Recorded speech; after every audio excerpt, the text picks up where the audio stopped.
Estimado profesor, mi nombre es Linda Castro y el día de hoy vengo a presentarle la sustentación de la temática que teníamos para el día de hoy, pero que por motivos de mala conectividad y problemas en el sistema del cableado de la luz por la zona donde vivo no pude continuar en la clase. Para esto voy a contestar la siguiente pregunta, que es ¿cómo desarrollar competencias en los procesos de aprendizaje de la producción discursiva?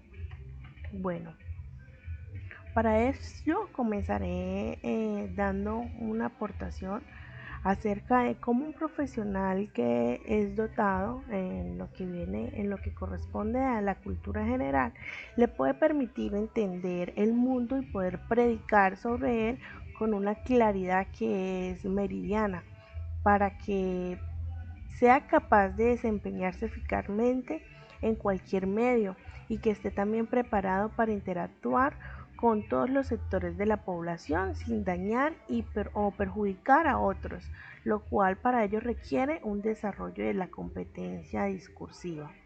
Bueno, a partir del enfoque comunicativo, cognitivo y sociocultural de la enseñanza del lenguaje, de la lengua, Romeu en el 2014 precisa que los investigadores definen competencias discursivas como el proceso complejo para poder observar el desempeño integral de los estudiantes durante los diferentes ejercicios de comprensión, análisis y de construcción de textos tanto orales y escritos.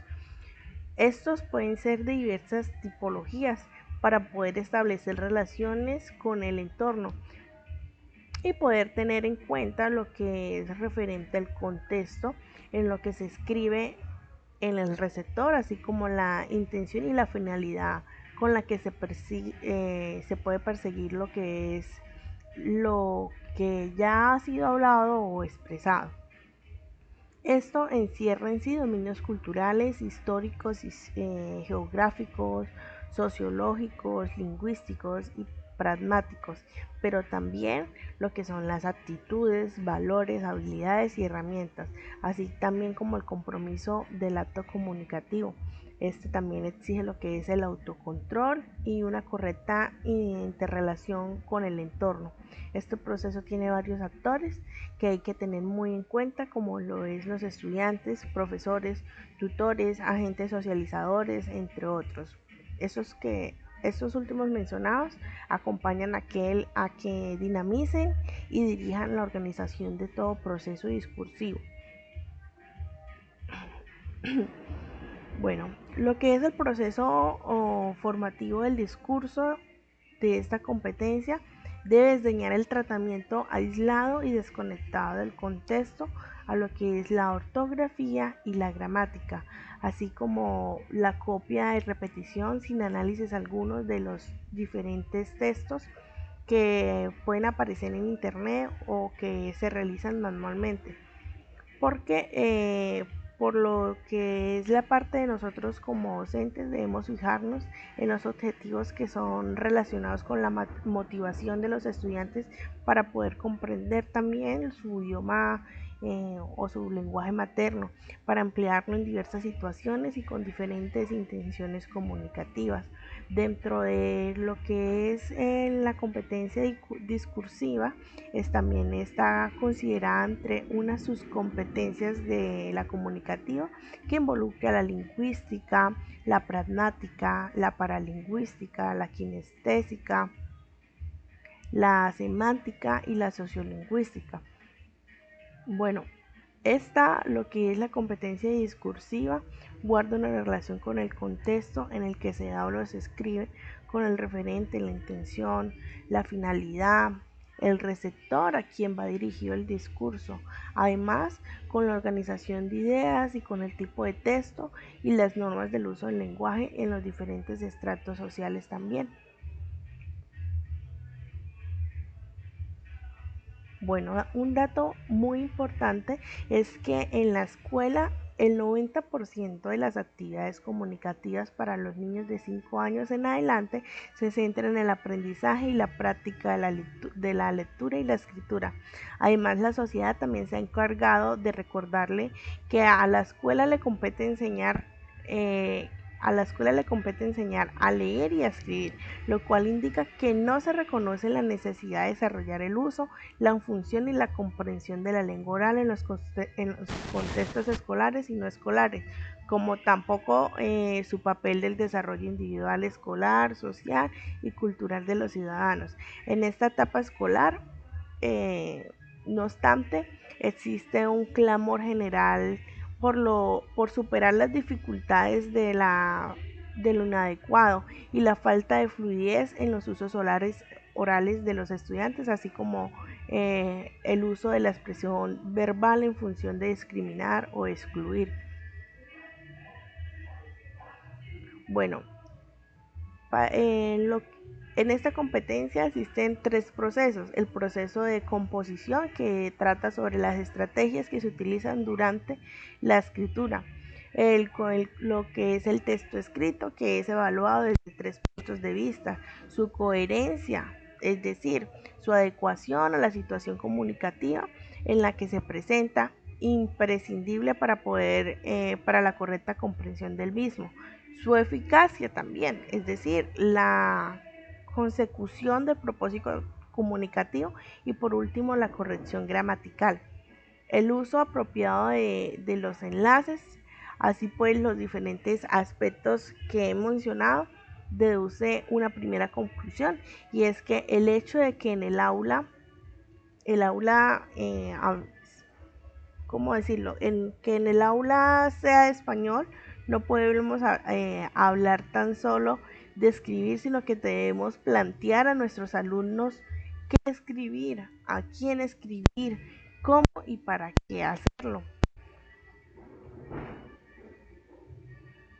Para ello debemos reflexionar al alumno sobre las siguientes cuestiones a la hora de enfrentarse a la escritura de cualquier tipo de texto. Bueno, en primer lugar, ¿cuál es el propósito o intención? En segundo lugar, ¿de qué modo explicitamos dicho propósito del texto? Como tercer lugar, en un proceso previo de reflexión, ¿cuál es el contenido de ideas que queremos transmitir? Es decir, una búsqueda interiorizada de hechos y argumentos. Un cuarto, ¿cuál será el orden de la presentación más apropiada de los dicho contenido? En este punto debemos tener en cuenta la mayor importancia concedida en la expresión escrita y los aspectos formales y las convenciones gramaticales y ortográficas, eh, que también son muy importantes. Entender de que a menudo debemos recurrir a un formato previamente establecido que varía según las lenguas. Un quinto, un quinto lugar es que el interlocutor, cuando nosotros decimos interlocutor, nos referimos que qué relación se tiene con él, y por lo tanto qué tipo de registro debemos emplear y cuáles son. Bueno, vamos a dar continuidad respondiendo a la siguiente pregunta. ¿Qué otras didácticas y ambientes de aprendizaje se pueden construir en el aula? Que es muy importante. ¿Por qué? Porque inicialmente debe hacerse referencia a los ambientes de aprendizaje. Ahora, en el portal web de Colombia Aprende se define como un espacio para que los estudiantes interactúen bajo las condiciones y circunstancias físicas, humanas, sociales y culturales propicias para generar experiencias de aprendizaje que sea un aprendizaje significativo y con sentido. Dichas experiencias también son el resultado de las actividades dinámicas que son propuestas y acompañadas y orientadas por nosotros los docentes. Complementando también lo que es la definición, se puede delimitar además que a través de los cuales se puede contribuir a mejorar el fenómeno educativo, y de ahí poder intervenir con mayor pertinencia. Bueno, según lo manifiesta Lucie Seobu, citado por Duarte, El estudio de los diferentes discursos y la observación de las diversas prácticas de la educación relativa al ambiente permitió identificar 6 concepciones sobre el mismo, y se requiere comprender el momento de interactuar con los estudiantes, los cuales son las siguientes.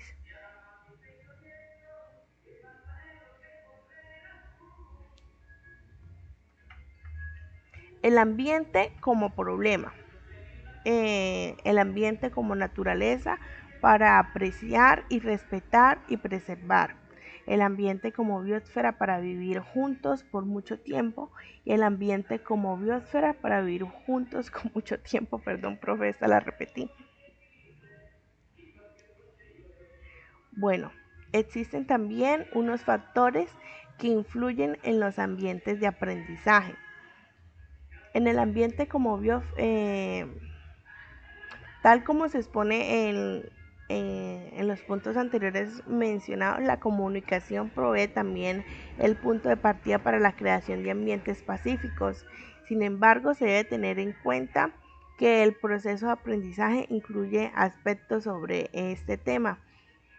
Según el académico Robert Marzano, citado por Igor Rodríguez en el 2012, argumenta que para que un alumno quiera un aprendizaje exitoso y significativo, se debe tener en cuenta que cómo es y cómo se está desarrollando el clima en el aula.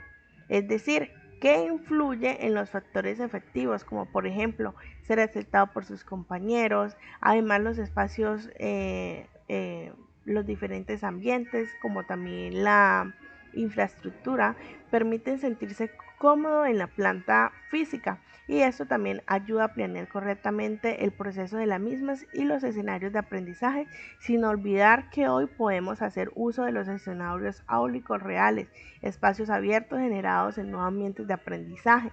De esta manera se debe considerar la existencia de 4 espacios que son fundamentales en el conjunto que propician la construcción de las enseñanzas, y estos son eh, la información, la interacción, la producción y la exhibición, los cuales se describen brevemente. Bueno, esta es mi aporte a la temática que estaba planeada para el día de hoy. Quedo atenta a sus correcciones, profe. Muchísimas gracias. Que tenga un buen día.